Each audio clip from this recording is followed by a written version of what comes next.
like to do something I've never done before. I want to do a table, but not just any table. I want the top and the bottom to kind of look twisted, where the legs look like they're spiraling up. But here's the big challenge. I'd really like to put this together in a way that the average person can go to the shop and build one of these too. So let's give this a shot. To get an idea of what this table would look like, I went to my computer and I did a quick sketch, and I believe we'll need something with at least 6 sides so that the legs truly look like they're trying to twist. Now, I wouldn't suggest going with anything less than 6 legs, because in those cases it looks like the legs, well, they're just more slanted versus actually spiraling. But of course, you can go with more. And I also plan on building most of this out of a 2x4, which means I had to go and find the one with the least amount of knots so they don't cause problems in the future. It's time to make our first cuts, and I'd like to construct the top and the bottom sections first, those hexagons. And that'll allow us to kind of create and measure out for the legs and get those set up before we make those cuts.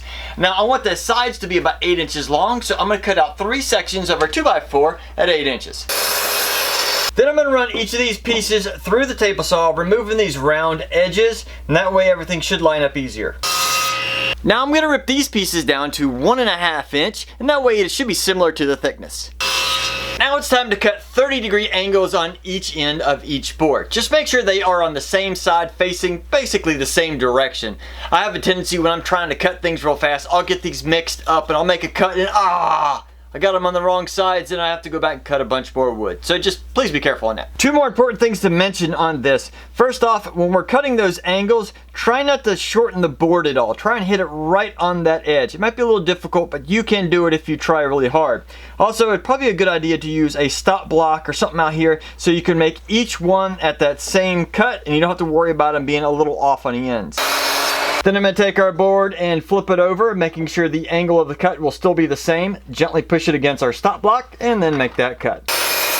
And once you get that first set cut out, you need to repeat this entire process because we need 2 sets. After making all the cuts, we're going to do a temporary fit. This is just to make sure that we don't have any large gaps in any of the corners and make sure that everything just kind of fits together really nice.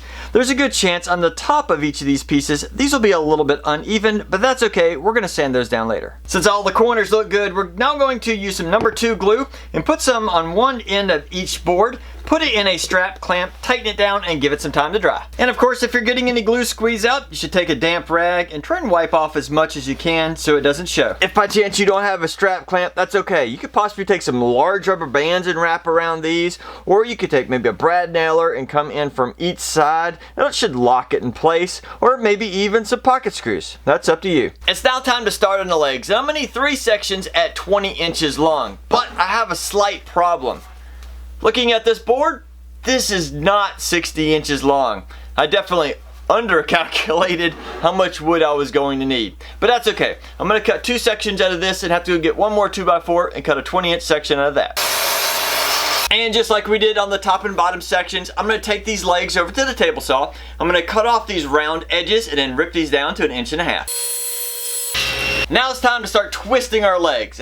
Actually, no, we don't do that. The whole optical illusion to this table is actually leaning the legs from one corner of our hexagon to another. So I believe I'm going to need about a 20-degree angle cut on the bottom of this. So let's cut that out and then we can measure this up and figure out exactly how long we need these legs to be. I'm lining up one of my hexagons on my cutting mat here, which already has some accurate angles, taking one of the legs and positioning it so I can know roughly how long this needs to be. Then I can position the second hexagon roughly where it needs to be as well, and I know exactly where to cut it. Once I had those directions and the angles correct, I put a little mark here on the wood and I want to measure this out for you. Going from the high side on my left to the low side on my right came to 19 1/8. Then bringing it back over to the miter saw, we're going to make sure the angles are correct, and using that mark, we're going to cut that excess off. Then I can use this first one as a template for all the rest. After getting all the angles cut out, this is the time to take some sandpaper and we want to just knock down the edge off of these legs. Don't do it right here where it actually comes in contact with the base and the top. We won't leave those sharp. Just along the sides of the legs here, and if we have any unevenness on our top and our bottom pieces, we need to just kind of lightly sand those to get those nice and even. To attach these together, I strongly recommend putting it on something you can easily measure, like this cutting mat, or something you know is square so you can easily line everything up. You can use nails, screws, pocket screws, dowels, whatever you'd like to put this together. Now, if you want to just use glue by itself, it might be a little bit challenging to clamp everything together, but if you use glue and maybe one of the other fasteners, it should work great. For mine, I think I'm going to use just a little bit of glue, pre-drill some holes, and then add some screws. Check it out. Doesn't it almost look like it's spiraling? That's very cool. Now let's talk about a few things you can do with this to make this completely your own and unique. Of course, if I didn't already have the screws in the top here and I just left it nice and smooth, I could always put a piece of glass on the top and that would look really neat. Another option might be going with a little bit thinner legs. This is about 1 inch versus 1.5 inches. Kind of give you an idea what it looks like right there. But if you do this, you might want to go with a little bit thinner top and a little bit thinner bottom. But overall, that can look great too. Another couple options would maybe do some butcher block. That would look really cool. And yes, it would probably take some work, but yeah, that would look really neat on top of this. Or you could maybe use just a real thin piece of plywood so it doesn't take away from the shape, but it gives you a nice firm top. Whatever you choose, before we add that top, this would probably be the best place to actually add color or stain it if that is what you're wanting to do. In my case, I like the natural color and that's where I'm going to leave. The tabletop I plan on using for this table is actually one my wife purchased at one of our local stores. This is almost 18 inches wide and about 1 inch thick. It's just pine. You can actually make something similar to this, but you can also buy it for, I think it's like $13 or $14.